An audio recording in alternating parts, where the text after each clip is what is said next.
Hello, Trailfest runners. My name is Matt Anderson, and I'm going to share some information, share some stories about the Bryce Canyon area. I've been at Trailfest every year, and unfortunately, this year I can't be there live. So I was super excited when your race director asked me to record this instead. Let me just share my screen so that we can get going. A little bit about me. Once again, my name is Matt. I help with the marketing for Trailfest and for Ultra Adventures, which is Vacation Races Ultra Races. I've been a ranger for Zion National Park. Most of my life I've been spent in or near Zion National Park. As a teenager, I worked for the Youth Conservation Corps.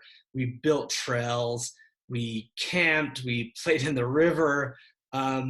As an adult, I worked in Springdale at the restaurants, and then later on as a ranger for Zion National Park for a few years. I get out as often as I can, and most of the trails you're going to be running on, especially the Zion ones, are in my backyard. They're my favorites. But today we're going to talk about Bryce. So one of my favorite quotes comes from Clarence Dutton, who was a geologist for the John Wesley Powell mapping expedition. We're going to talk a lot about John Wesley Powell over the next couple of little presentations. But Clarence Dutton may as well have been a writer or a poet as much as he was a geologist. This is what he wrote about Bryce. This is what you guys are going to be seeing on your runs. The surface breaks off almost perpendicularly to a depth of several hundred feet. It seems indeed as though the bottom had dropped out and left rocks standing in all shapes and forms as lone sentinels over the grotesque and picturesque scene. There are thousands of red, white, purple, and vermilion colored rocks of all sizes, resembling sentinels on the walls of castles, monks and priests with their robes, attendants, cathedrals, and congregations. There are deep caverns and rooms resembling ruins of prisons, castles, churches with their guarded walls, battlements, spires, and steeples, presenting the wildest and the most wonderful scene that the eye of man ever beheld. In fact, it is a wonder of the world. So, let's talk about what Clarence Dutton was talking about. Perhaps nowhere are the forces of natural erosion and weathering more tangible than on the Paunsaugunt Plateau and Bryce Canyon. Its wilderness of phantom-like rocks, spires or hoodoos, windows and arches attract more than 1 million visitors and usually at least a couple hundred trail runners every year. On your run, you will descend and take a close look at the fluted walls and sculptured pinnacles. Okay, so first off, for our Bryce Canyon run, as you should be aware, you are not actually in Bryce Canyon National Park. You're on the western edge of the same plateau. So what makes the hoodoos, we'll get into that a little bit more, but they're always formed on the edge of the plateaus in southern Utah in this area. So you can see the arrow at the very top. That's kind of where y'all will be running in Red Canyon and Dixie National Forest on the edge, the northwestern edge of the plateau. Bryce Canyon National Park's more on the eastern side, one you could say. And you always find these hoodoos on the edge of the plateau. These erosive forces have resulted in the creation of strained rock formations called hoodoos, which are the hallmark of the park. So a hoodoo, it's a natural column of rock, often in a fantastic form. Hoodoos range in size from that of an average human to heights exceeding a 10-story building. Hoodoos are formed. Okay, so the Paunsaugunt Plateau it's a plateau, it's a forest, and it's a forested plateau. So this is kind of what it looks like on top. You can see there's pine trees, it's high elevation, gets up to 9,000 feet in elevation, or a little higher actually. You've got the Quakies and pine forest, animals include anything from cougar and mountain lion to even black bear. Now, they're very rarely seen, and you don't have to worry about anything like that.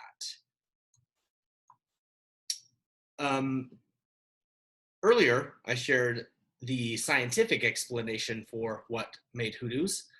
Now I'm going to quickly share a Native American oral history. So the legend people lived in this area long ago, before any Europeans, even before the native people who are found here now lived here. They lived in a time of gods, when Coyote oversaw this land. Coyote was said to be a trickster god, generally benevolent, but always with a sense of humor. The legend people were wasteful. They took more than they needed, used the resources of the land beyond what it could sustain. They consumed all the water, ate all the pine nuts, and left nothing behind for the animals to survive the harsh winters. So Coyote, faking an admiration of the legend people, invited them to a great feast. They showed up in their finest, most colorful clothing, covered in elaborate war paint. The feast was set before them, but before any of them could lift a morsel, Coyote cast a curse on them that would turn them to stone. They fled the canyon floor, desperate to escape with their lives, and as they trampled one another, climbing over the petrified bodies of their fellows, one after another, like heaps of zombies, stomping on and disfiguring one another to escape, they were turned to stone. Thus the hoodoos cling to the sides of cliffs. Vibrant and colorful as the legend people were that day, forever cast in stone, and the land surrounding left to live on peacefully for the rest of the plants and animals in the area. So I've given you two possible explanations for what created the hoodoos. I'll let you pick which one you like best. So how did Bryce Canyon get its name? Well, the area initially had native tribes, the Paiute people, the Paiute tribe. And in the mid-1800s, you started to see some pioneers move into the area. One of them was a man named Ebenezer Bryce and his neighbors, and he homesteaded in what would today be Bryce Canyon National Park. His neighbors started calling the area Bryce's Canyon. So in the early 1900s, Bryce's Canyon became a national monument and then later a national park, and a journalist tracked down Ebenezer Bryce. And, he asked him, well, what do you think about it being a national park now? This is your land. I'm sure you must really, really appreciate the beauty. I can imagine this journalist expecting an answer, talking about how the colors change when the sunset hit the hoodoos, or talking about watching thunderstorms over the amphitheater.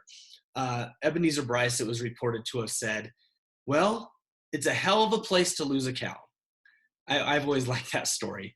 It kind of shows you sometimes the pioneers, it was more about survival than maybe appreciating the lands like we do today.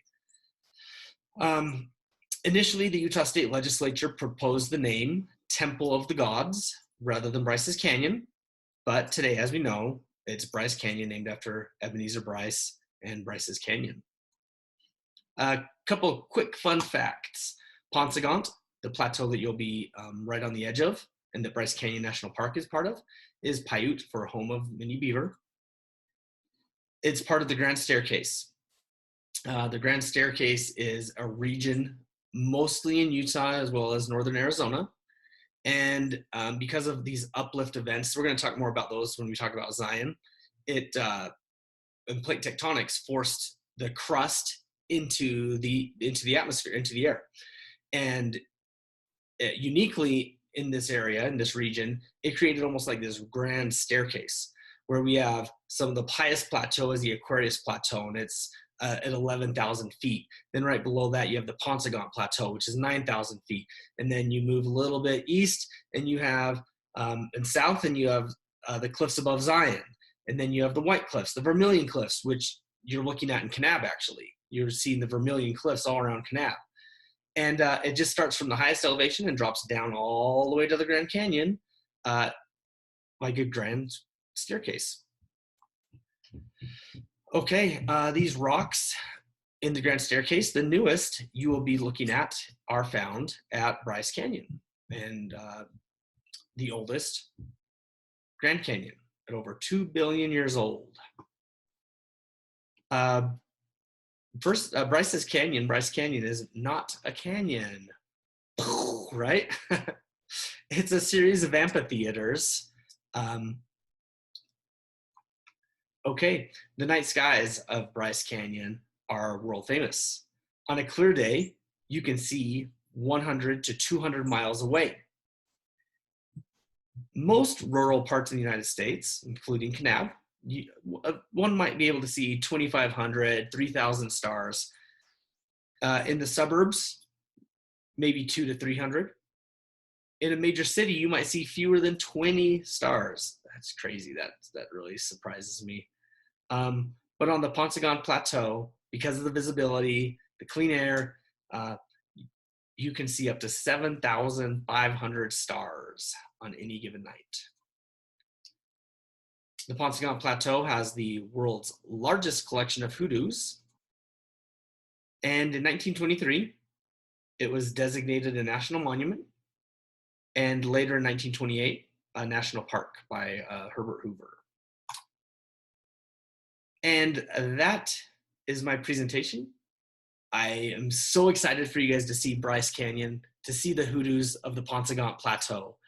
They're probably the most unique geological landforms that I've ever seen. And I know that you guys are going to appreciate it. I can't wait to hear what you guys think.